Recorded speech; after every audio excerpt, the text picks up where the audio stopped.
Welcome, everybody, to the Sports Experience Podcast. I'm your co-host, Dom DiTolla, with my other co-host, Chris Quinn.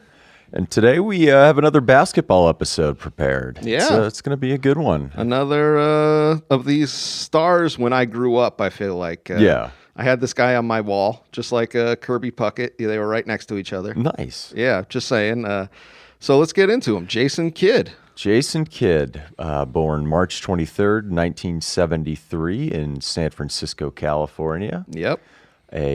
Quite the standout as a youngster on the basketball court. Yeah, something that I didn't know, actually, as a childhood friend was Gary Payton. Yeah, right. They used to play against each other, because they were obviously great youth basketball players, so they would meet up in all these California, Like AAU or just playing on the street. Yes. Yeah. And Gary said that he used to give Jason a ton of shit when they would play against each other. But that's kind of Gary's style. Oh, yeah. Was trash talking. And he said he just would up it for Jason because he knew what a great guard he was and tried to make him that much better. Yeah, you could see the talent from early on, definitely. He went to St. Joseph Notre Dame High School in Alameda, so like just outside of Oakland, and two-time Mr. Basketball of California in high school. Yeah, so junior and as a senior. Yeah, and they won 2 state titles. His senior year was ridiculous.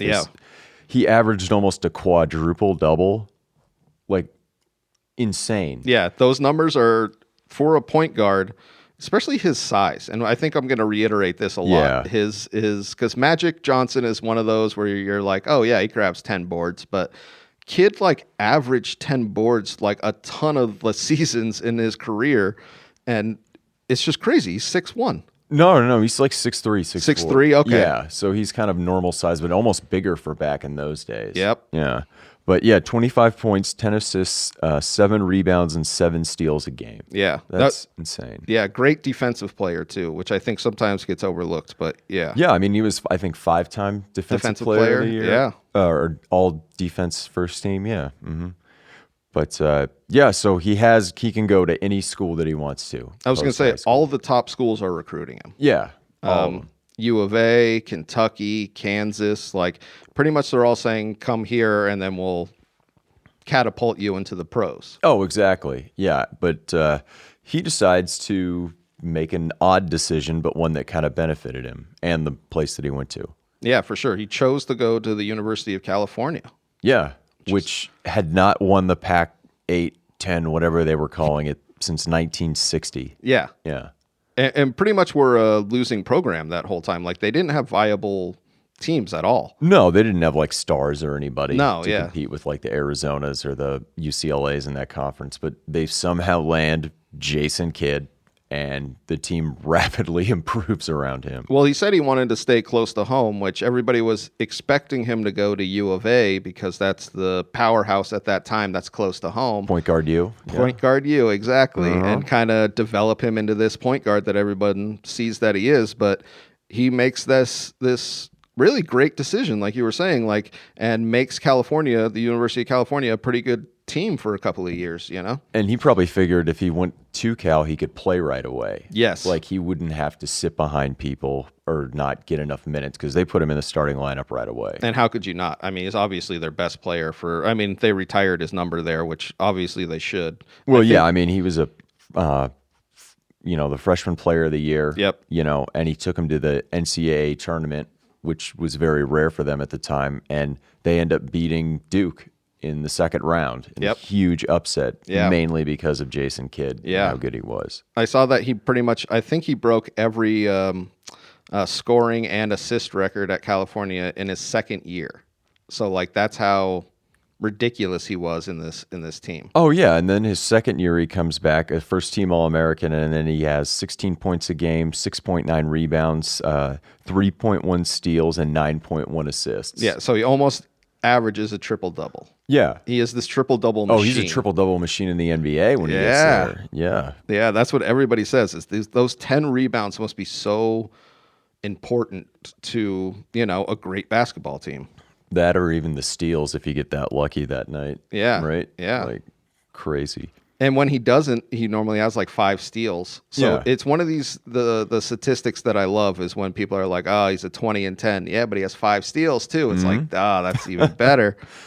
But yeah, he's just a stat box filler, pretty Yeah. much. Do kind of everything. Shooting, not necessarily known for that at that stage of his career, but just kind of does everything really, really well. Yeah, he definitely was a driver, a slasher, if you will, more than an outside shooter, which I think later in his career, he definitely becomes the all-around point guard that everybody wants. Oh, But, definitely. yeah. Yeah.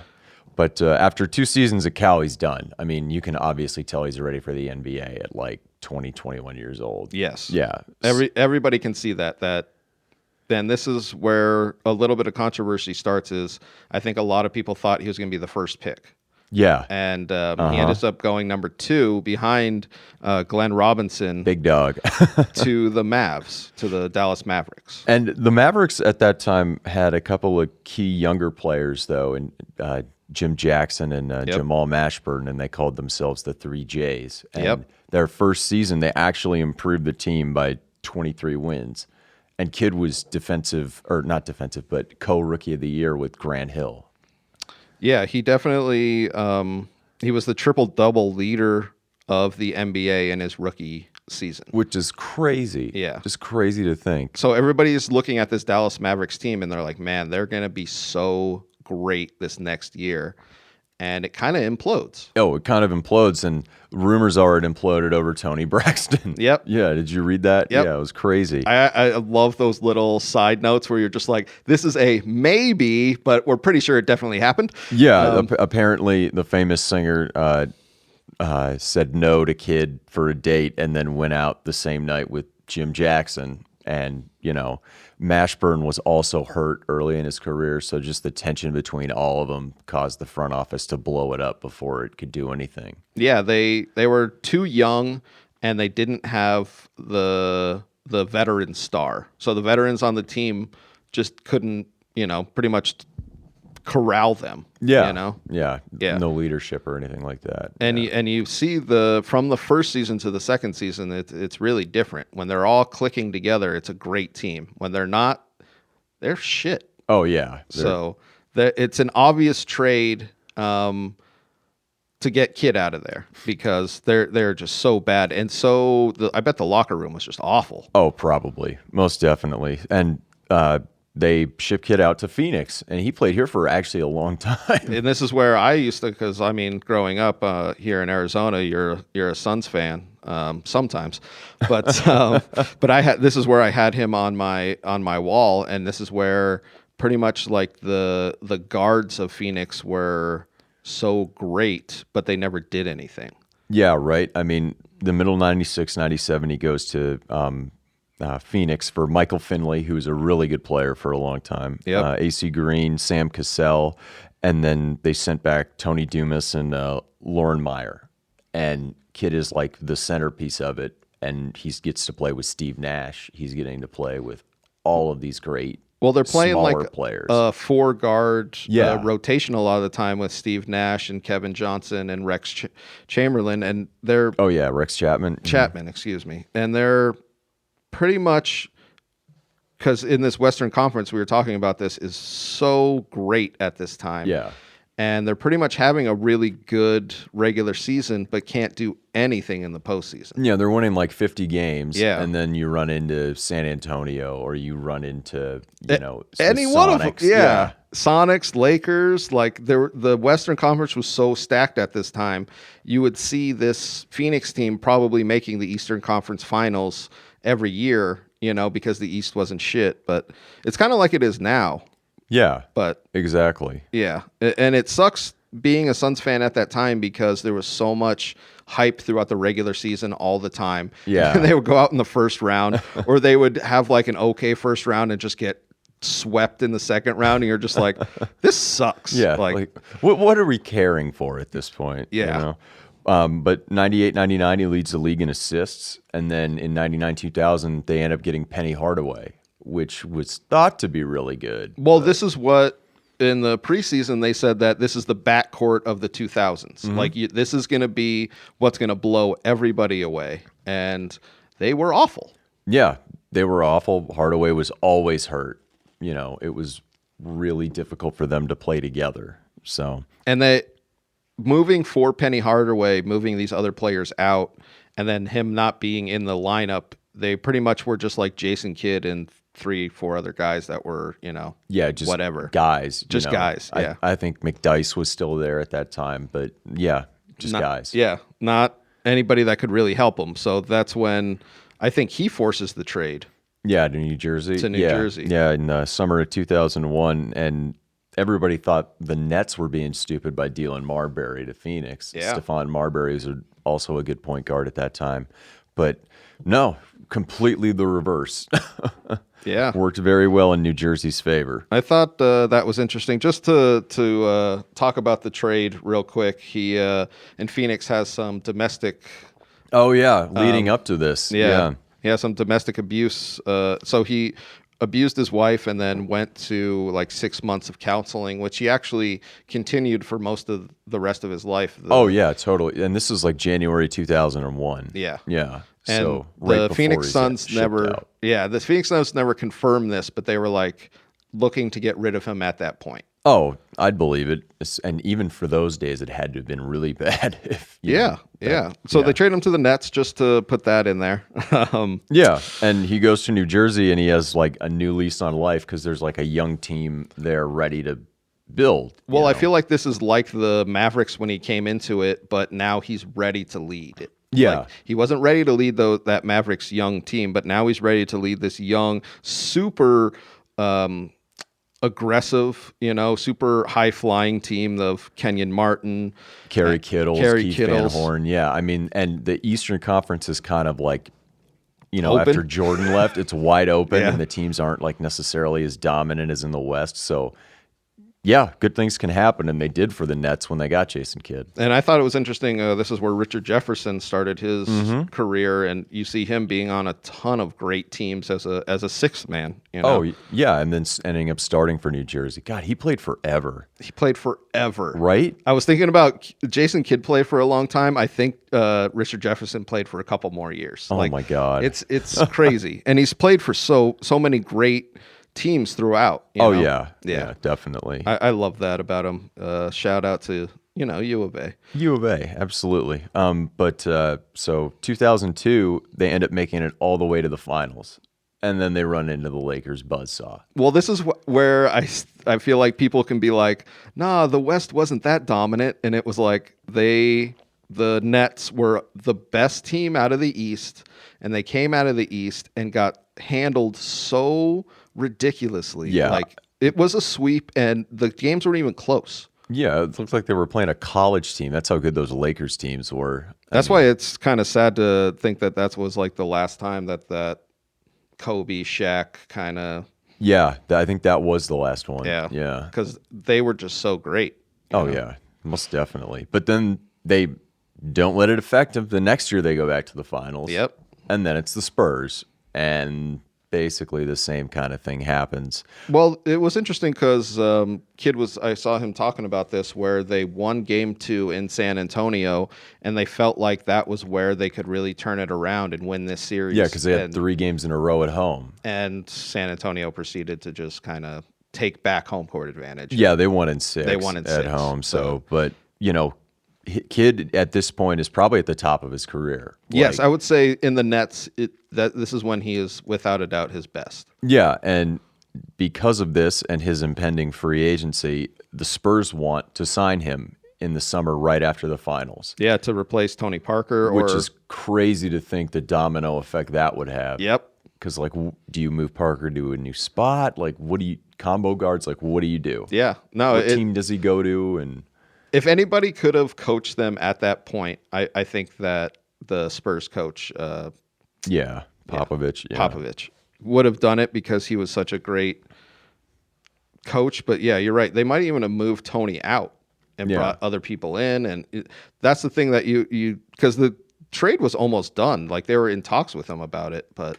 Yeah, or no, I think they were going to sign him as a free agent. Oh, yes, okay, because he ends up signing with the Nets for 6 more years at $99 million after the 2003 season. So he's pretty much locked in there for a while, and the Nets start acquiring other players like Vince Carter, who was really good and in his prime at that time. And in working into this high-flying, really a aggressive offensively team, but also a good defensive team. So yeah, it's Yeah, they were a solid all-around team. Yeah. They just, had the misfortune of going to the finals 2 years where the team was just so much better than them. well, I just think the West Coast at that point was just so much better. They almost didn't. It was two different leagues, man. Yeah, it was almost two different leagues, but unfortunately the Nets aren't breaking through in the playoffs any further than 2003. Yeah, that's it. And, kids still performing at a high level, but they're just getting taken out by like Detroit or Miami. Cleveland starts getting good again. Miami too. Yeah. Yeah. But he ends up in 2008 going back to the Mavericks. Yeah, I thought this was an interesting trade, and they were talking about how many different pieces. This is what I thought was the last one, but there were so many different pieces with this trade, and like Van Horn came out of retirement to do a sign-in trade, and Jerry just like, Stackhouse or whatever. It Yeah. was just a weird movement of money and players, Yes. but he ended up making his way back. which I feel like he was kind of pushing for, and the Nets kind of realized like, hey, we're kind of done with this player. He needs to You got to unload the money, Yeah. and just try again. because he has this huge fucking contract. Yeah. So it's they definitely need to unload. So he goes to Dallas with a young Dirk. Yeah. Which is weird to think because I always think of Dirk as like 40 years old, but yeah, young Dirk Nowitzki. He's out always there. been 40. Yeah, he came into the league as a 40-year-old shooter. You know what I mean? He has that turnaround shot. You're just like, 7 feet. It's not even fair. no, it's not. That's a beautiful turnaround shot because it's almost unblockable. Easily. Yeah. Yeah. But, Yeah. but he's kind of a role player, though, for the Mavs because, he's been in the league for like 14 seasons. Well, this is what he's like 35. Yeah. But he becomes their facilitator. Facilitator, almost coach on the basketball gonna court, say- because his basketball IQ, even when he first came into the league, was just off the charts, which probably let him do a lot of, the little things in the game and be such a great distributor, Yeah, and be like a captain of these teams for, all these years. Oh, totally. I mean, I feel like since Phoenix, he was pretty much the floor general, if you will. Easily, yeah. And his shooting's improved to this point. So he's a really nice, valuable piece for Dallas, even though he isn't like the star of the team. Yes, it's obvious that Dirk is the main piece, which I feel like is better for Jason for like the team aspect that it so much doesn't have to be on his shoulders. Yeah, he'd just be the facilitator. You Yeah. already have your star there with Nowitzki. And then in 2001, the Mavs finally break through after losing so often in the playoffs to like lower seeds. Yep. So they end up going to the 2011 NBA Finals against I think it's the first year of LeBron. Yeah, it was the Miami. Yeah. first LeBron, Wade, Chris Bosh, Oh yeah. the three or whatever. But yeah, they ended up beating him. Yeah, they ended up, and he won his first and only NBA title as a player for them. And, plays another extra season with the Mavs, kind of stays on, and then ends up going to New York and not doing much for the Knicks. Well, what I read about it was the Knicks were essentially signing him as almost a player coach to develop Jeremy Lin, and they That felt makes like sense. he was gonna become their coach afterwards. That was a feeling that they had that ended up not happening because other coaching opportunities came up. They So, did, yeah. He was a pretty hot commodity after he had retired, like almost immediately. Yes. And the Nets, who weren't in New Jersey anymore, apparently they had moved to Brooklyn. Yep. They end up hiring him in 2013, like right after the year after he's done playing. Yeah, which is I just feel like people see his basketball IQ and they're like, this is going to be a great coach. Yeah. He's going to understand what everybody needs.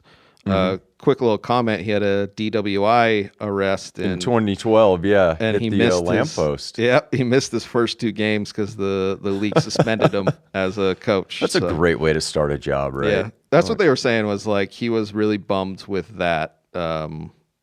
Just because it's just always on his record, you know what I mean? Yeah. He didn't get his debut. Yeah, if he had you to will. wait a little bit. Yeah. But they ended up making the playoffs the only year he went there, and they got to the second round. They won their first round series. Yeah, and they were not a great team.